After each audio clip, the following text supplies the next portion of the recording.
Today, we're going to be talking about the 4 main ways that commercial real estate is valued. When determining the value of residential real estate, investors have a pretty easy time. You simply log into the MLS or check Zillow for comparable properties in the area and utilize a price per square foot to determine the value of the asset you're reviewing. Analyzing commercial real estate, on the other hand, isn't quite as simple. There are 4 common ways to determining the value of commercial real estate: sales comps, cap rates, replacement costs, and the gross rent multiplier. So here's how to determine the value of commercial real estate investments. Sales comps. Similar to residential properties, commercial real estate may also be valued utilizing sales comps. Comparable properties are similar assets that you can compare by square footage, location, type of construction, year built, size such as low rise, mid rise, high rise, acreage, and so much more. When using this method, you'll be comparing prices per square foot and adjusting the value based on various different aspects of each site. In sales comps, the price per square foot multiplied by the square footage gives you the property value. So in this example here, $100 per square foot times 10,000 square feet gives you $1 million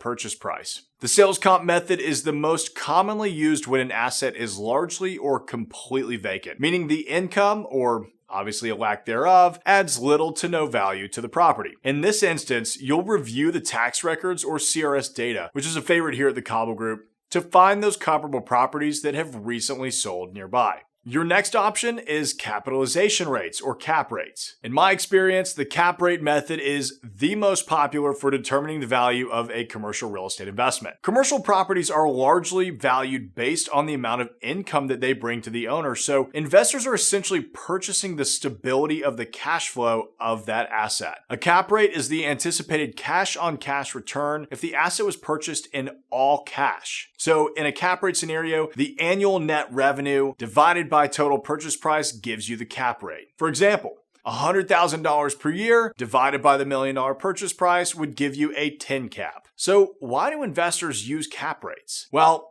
each investment group will have a different acquisition method. Some investors may prefer all cash, some may prefer heavy debt, and others may only utilize a little bit of debt. In each of these instances, the actual amount of cash flow to the investors will change while the property still throws off the same amount in annual revenue. So cap rates give investors a good 30,000-foot view of the property's revenue. Next, we have replacement costs. Some investors will purchase assets based on what it would cost to replace that asset. This method is often used hand in hand with sales comps because it helps the investor determine if the building is worth buying or if they should simply build a new one. These buildings will often require some sort of renovation aspect, which will be included in that calculation. In order to properly use this method, you will need to know the cost of acquiring land and building a new property. The replacement cost formula is new construction costs minus acquisition cost plus renovation gives you the delta. So for example, let's say you have $170 per square foot in new construction costs. You would subtract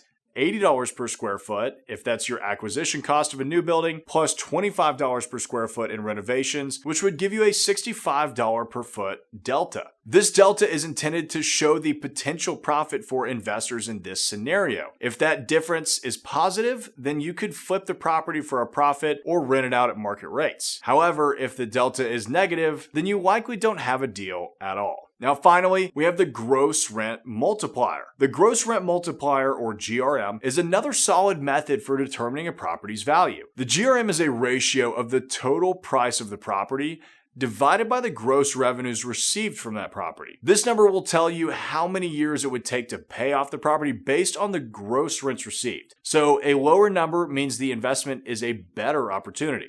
Using the GRM, the total purchase price gets divided by the gross rents, which gives you the gross rent multiplier. So in this example, a $100,000 purchase price divided by $10,000 a year in rent gives you a 10 GRM. In this example, it would take 10 years for the property to pay for itself based on the gross rent multiplier. The inverse of this method is used to determine an investor's value of the property. If you want your property to pay for itself in 7 years, you would use a GRM of 7. So As the investor, you would take the gross revenues of the property that you're looking at and multiply that number by your gross rent multiplier of 7. So using that previous example, an investor would multiply the $10,000 in annual rent times 7 for a total investment value of $70,000. This number is a bit more subjective than the others, as different investors will apply different GRMs when looking at assets. So it's just not as commonly seen as cap rates or sales comps. Now, one thing to keep in mind, the market. At the end of the day, the market ultimately determines the value of a commercial property. Even if you're determining value based off of recent sales comps, market cap rates, or other methods, the property is only worth what a buyer is willing to pay for it. That's why you'll see some properties sell for more or less than you feel they're worth. The timing in an acquisition or disposition can be everything.